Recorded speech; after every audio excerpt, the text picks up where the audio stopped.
আসসালামু আলাইকুম। আমি মোহাম্মদ সুমন। কন্টেস্টকে কেন্দ্র করে আজকে আমি আমার গ্রামের বাড়ির এমন একটি চমৎকার এরিয়াতে এসেছি যা হয়তো কোনো ম্যাপ বা লোকেশনের মধ্যে নেই। তো আমি আজকে আমার এই ভিডিওতে কাভার করব সম্পূর্ণ এরিয়ার দৃশ্যগুলো। তো দেখানোর চেষ্টা করছি। তো আমার ভিডিও স্ক্রিনে হয়তো দেখতে পাচ্ছেন যে চমৎকারভাবে একটি বাগান দেখা যাচ্ছে।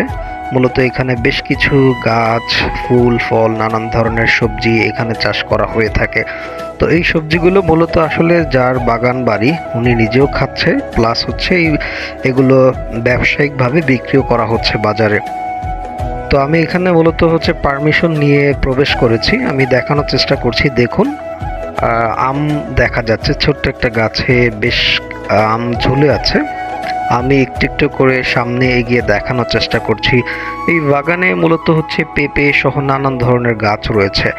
চতুর্পাশে আসলে বাউন্ডারি দিয়ে বেশ সুন্দরভাবে যিনি এই বাগান বাড়ির মালিক উনি সাজিয়েছেন। তো সর্বসাধারণের হয়তো এখানে প্রবেশ নিষেধ, কিন্তু এলাকার যারা আছেন তারা এই চমৎকার এরিয়ার ব্যাপারে জানেন। তো মূলত যিনি আসলে এই বাগান বাড়ির মালিক উনি বেশ যত্ন সহকারে পুরো এরিয়াটি সাজিয়েছেন। বেশ চমৎকার ফুল, ফল, নানান ধরনের গাছ ভেতরে রয়েছে।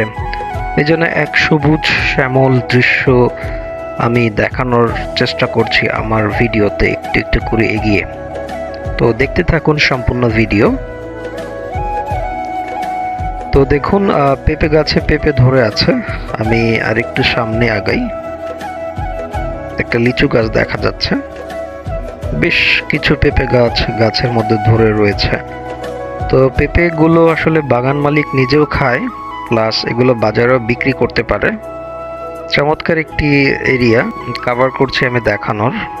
দেখতে থাকুন সম্পূর্ণ আমার এই ভিডিওটি। তো যে কারো আসলে মন খারাপ থাকলে আমার মতে এই চমৎকার এরিয়াতে আসলে যে কারো মন অটোমেটিক ভালো হয়ে যাবে।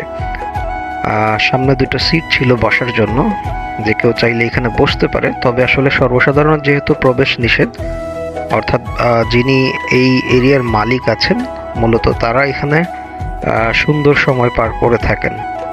এছাড়াও দেখুন, সবুজের ঘেরা বেশ কিছু ফুল দেখা যাচ্ছে, কালারফুলের মতো লাগছে কিছুটা আমার কাছে।